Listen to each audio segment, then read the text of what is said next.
Olá, bom dia. Aqui quem fala é o professor Nairo e vamos aqui para uma aula de matemática sobre prismas, especificamente sobre a área da superfície destes prismas. Inicialmente devemos aqui definir o que seria um prisma. Prismas são poliedros que possuem duas bases paralelas congruentes e faces laterais com formato de paralelogramo, ou seja, de retângulos, quadrados e losangos, já que esses quadriláteros também são considerados como paralelogramos. Vejamos aqui alguns exemplos de prismas no software Poly. Temos aqui inicialmente um prisma triangular. Então temos aqui duas bases paralelas que são dois triângulos, aqui em vermelho, dois triângulos. E faces laterais quadrangulares, ou em formato de paralelogramo, no caso aqui são quadrados. Temos aqui perfeitamente o prisma. Temos aqui ainda a planificação do prisma. No caso, este prisma é formado por três retângulos e os dois triângulos, são as duas bases. Um outro tipo de prisma que também podemos mostrar aqui, um prisma pentagonal, por exemplo. Prisma pentagonal formado por dois pentágonos e cinco retângulos. Aqui no caso os pentágonos seriam as bases e os retângulos, os quadrados, as faces laterais. Fechando aqui o prisma, obtemos ele aqui perfeitamente. Então temos aqui o prisma pentagonal. Lembrando, meu povo, que o que determina o nome do prisma será o formato de sua base. No caso aqui a base é um pentágono, prisma pentagonal. Se a base for um hexágono, um prisma é hexagonal, como é o exemplo aqui a seguir. A base sendo um octógono, um prisma octagonal. E assim por diante. Outra coisa que cabe ressaltar aqui é que nesse caso aqui dessa imagem, todos os lados têm a mesma medida, ou seja, a base são figuras regulares, são polígonos regulares. Quando um prisma possui uma base regular, a gente vai dizer também que esse prisma é um prisma regular. No caso aqui eu tenho um prisma octagonal regular. Voltando aqui, temos alguns exemplos de objetos com formato de prismas, algumas caixas aí decorativas. Ainda continuando aqui na introdução aos prismas, temos aqui prismas quadrangulares e prismas triangulares. Uma diferenciação aqui, a inclinação entre eles. Os prismas da esquerda são chamados de prismas retos, porque todos os seus ângulos são ângulos retos. Os da direita, esses que têm inclinação, são prismas oblíquos, que são a definição mesmo. Então, prismas oblíquos são inclinados, prismas retos, todos os ângulos, formando 90 graus. Chamemos agora de V um número de vértices, A um número de arestas e F um número de faces. Temos aqui alguns exemplos de prisma. O primeiro exemplo, um paralelepípedo, que possui 8 vértices, 12 arestas e 6 faces. No próximo exemplo, temos um prisma triangular, que possui 6 vértices, 9 arestas e 5 faces. Bom, mas por que isso? Podemos determinar o número de lados da base de um prisma fazendo f menos 2, a dividido por 3, ou o número de vértices, que é o v, dividido por 2. Vejamos aqui a relação. Pegando aqui logo o número de faces, subtraindo 2, encontramos 4, que é 4 lados aqui da base. No outro exemplo, 5 menos 2, 3. 3 lados da base. Fazendo agora o número de arestas dividido por 3, 12 dividido por 3, encontramos novamente 4, os 4 lados da base. Número de arestas 9 dividido por 3, encontramos 3, 3 lados da base. Para finalizar, número de vértices aqui 6 dividido por 2, obtemos novamente 3. Número de vértices 8 dividido por 2, encontramos novamente 4. Então, podemos determinar o número de lados da base, sabendo o número de vértices, de arestas ou de faces de um prisma. Continuando agora, chegamos à área da superfície, que como um pequeno exemplo, uma situaçãozinha problema.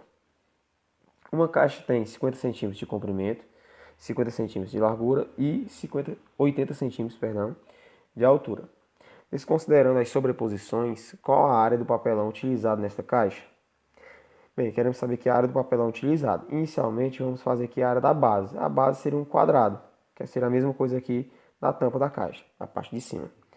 Então, calculando aqui a área da base, fazemos 50 centímetros por 50 centímetros. 50 vezes 50, 2.500. No caso, a área da base dessa caixa seria de 2.500 centímetros quadrados. Agora vamos aqui à área lateral. A lateral são formados por retângulos de 50 centímetros por 80. Então, 50 vezes 80. Como são 4 retângulos, multiplicamos ainda por 4. 50 vezes 80 resulta em 4.000. 4.000 vezes 4, 16.000 centímetros quadrados. Então, temos aqui a base, tem 2.500 centímetros quadrados. E a área lateral, 16.000 centímetros quadrados. Mas aqui uma pequena observação. Para sabermos a área total de um prisma, sempre podemos trabalhar com a seguinte fórmula. 2 vezes a área da base, porque temos duas bases que são idênticas, mais a área lateral. Então, fazendo aqui a área total dessa caixa, vamos ter 2 vezes a área da base, 2 vezes 2.500, mais 16.000.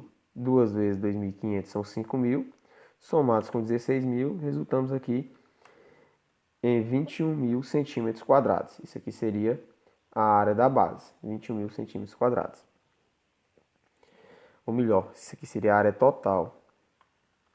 21.000 centímetros quadrados seria a área total de papelão utilizado. Exemplo aqui bem simples, não tem nenhuma dificuldade, então, em calcularmos a área da superfície de prismas. Agora aqui temos uma observação sobre a área de um hexágono regular, figura que não vimos em sala de aula. Imagina aqui um hexágono regular e nele tracemos as diagonais. Vimos aqui que o hexágono foi dividido em 4 triângulos. Lembremos agora ângulos internos. Ah, professor, mas o que é que tem a ver a área com ângulos internos? Já vamos concluir. No caso aqui, os ângulos internos de cada triângulo são 180 graus. Calculando aqui a soma dos ângulos internos do hexágono, podemos fazer como a soma dos ângulos internos, sendo 4 vezes 180 graus, porque são 4 triângulos, cada triângulo 180 graus, resultando aqui em 720 graus. Então, a soma dos 6 ângulos do hexágono será 720 graus. E a medida de cada ângulo interno, quanto será? Ora, são 6 ângulos. Se esse hexágono é regular, todos os ângulos têm a mesma medida. Fazemos então cada ângulo interno como sendo 720 graus dividido por 6, ou seja, 120 graus é a medida de cada um desses ângulos. Vamos agora para a área. Vejamos aqui novamente o outro hexágono regular, que cada ângulo interno mede 120 graus. Inicialmente marcamos aqui o centro do hexágono e a seguir ligamos o centro a cada um dos vértices. Formamos aqui um triângulo. Faremos aqui com todos. Veja que o hexágono se dividiu em 6 triângulos. Quanto seria então cada ângulo interno desse triângulo? Ora, um ângulo aqui completo 120 graus. Se aqui foi dividido ao meio, já que é um hexágono regular, cada ângulo foi dividido ao meio, então 60 graus, metade de 120. O outro ângulo aqui, novamente 60 graus. Como 60 mais 60 são 120, no triângulo devemos ter 180, o ângulo aqui de cima será também 60 graus. Então temos aqui que o hexágono divide-se em triângulos, em 6 triângulos, e cada ângulo interno desses triângulos são de 60 graus. Todos os outros acontecem isso. E existe um triângulo que o seu ângulo interno é de 60 graus, que é o triângulo equilátero.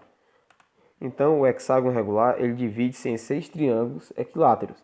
Assim sua área é dada por 6 vezes a área de um triângulo equilátero. Então, a área de um hexágono, 6 vezes a área de um triângulo equilátero, que é L ao quadrado, raiz de 3 sobre 4.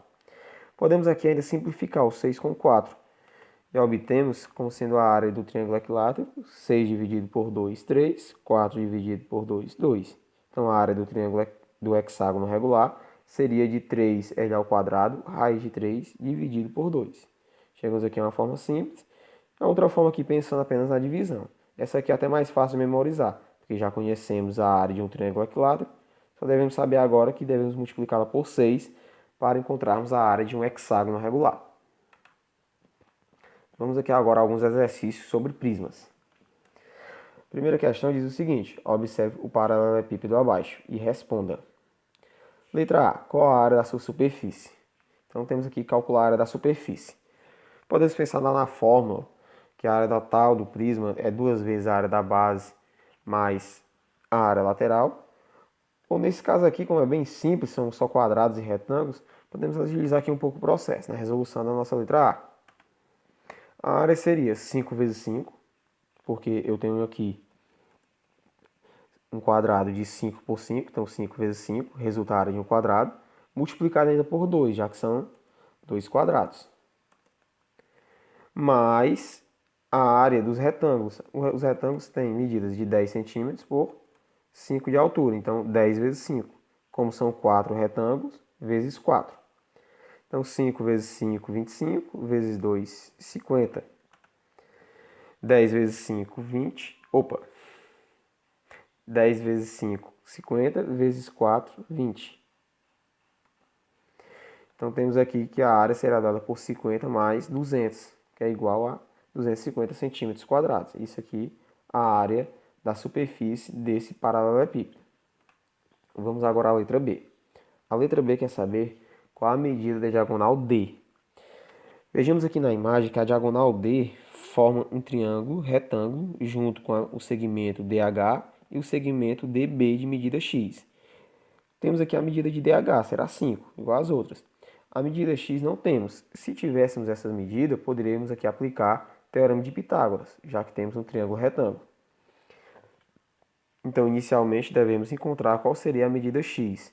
Observe que temos aqui o triângulo ABD, que também é um triângulo retângulo, com o segmento AD medindo 5, essa mesma medida, o segmento AB medindo 10. Então, podemos aqui aplicar o teorema de Pitágoras, utilizando x como a hipotenusa para determinarmos o seu valor.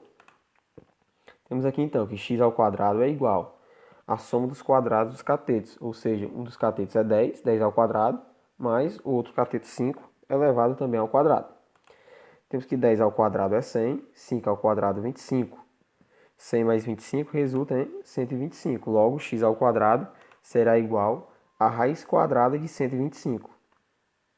Professor, mas qual seria a raiz quadrada de 125? A raiz não será exata e não precisamos fazer nada com isso no momento, já que já vamos utilizar o x para elevá-lo ao quadrado de novo e encontrarmos a diagonal D. Diagonal D será novamente a hipotenusa, então temos aqui que D ao quadrado é igual. Um dos catetos é x, então raiz de 125 ao quadrado mais o outro cateto, que é o segmento DH, que é 5, elevado também ao quadrado. Fazendo aqui raiz de 125 elevado ao quadrado, obtemos 125. Podemos eliminar aqui a raiz com o expoente. 5 ao quadrado, 25. Logo, D ao quadrado será 150. Assim, D é a raiz quadrada de 150, isso em centímetros quadrados. Podemos aqui ainda fazer um processo de decomposição e simplificar essa raiz, encontrando 5 raiz de 6. De onde que veio esses 5 raiz de 6? Temos aqui ao lado o processo de decomposição. 150 dividimos por 2, obtemos 75. 75 dividimos por 3, obtemos 25. 25 dividido por 5, obtemos 5. 5 dividido por 5, 1. Temos aqui a fatoração do 150, obtendo 2 vezes 3 vezes o 5 ao quadrado, já que se repetiu aqui o 5 duas vezes. Para fazermos a simplificação dessa raiz, simplesmente pegamos o termo que estava elevado ao quadrado, colocamos aqui fora da raiz e multiplicamos o restante. 2 vezes 3, 6. Então temos 5 raiz de 6. Relembrando a simplificação de raiz vista no ensino fundamental. Resolvemos então as duas questões, as duas perguntas da questão 1, na verdade. Temos aqui ainda outro exemplo, outro exercício. Desprezando o desperdício e a espessura da madeira, quantos centímetros quadrados são necessários para produzir esta caixa? Bom, temos aqui a caixa acima. Tem o formato de prisma hexagonal, com a altura 10 centímetros e a base medindo 8 centímetros. Como só foi dada uma medida, infere-se então que a base é um hexágono regular. Aqui trabalharemos com a fórmula área total igual a 2 vezes a área da base mais a área lateral. Calculando logo a área da base, como é a área de um hexágono regular, será 6 vezes a área de um triângulo equilátero. Então, 6 vezes L ao quadrado, raiz de 3, dividido por 4. Assim, temos que a área da base será 6 vezes a medida do lado do hexágono, que é 8, elevado ao quadrado, multiplicado por raiz de 3, dividido por 4. 8 ao quadrado resulta em 64. Então, temos aqui o 64. Dividindo agora 64 por 4, encontramos 16. Então, temos 6 vezes 16 raiz de 3. 6 vezes 16 resulta em 96. Então, a área da base será de 96 raiz de 3 centímetros quadrados. Não precisamos utilizar aqui o valor de raiz de 3 no momento. Encontrando agora a área lateral, seriam retângulos com 8 centímetros na base e a altura de 10 centímetros. Então, 10 vezes 8, 8 vezes 10. E como são 6 retângulos idênticos, multiplicamos ainda o resultado por 6. 10 vezes 8 seria 80, 80 vezes 6, 480 centímetros quadrados. Agora podemos voltar aqui e determinar quem seria a área total. A área total será 2 vezes a área da base, então 2 vezes 96 raiz de 3 centímetros quadrados, mais a área lateral, 480 centímetros quadrados.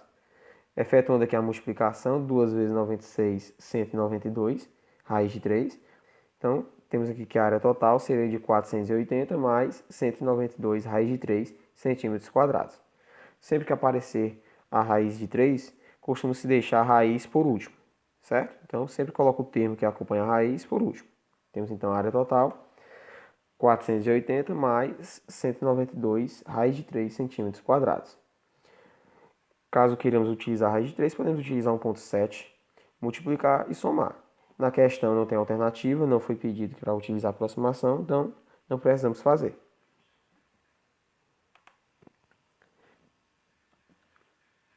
Bem, meu povo, é isso. Obrigado por acompanhar a aula. Até a próxima. Tchau.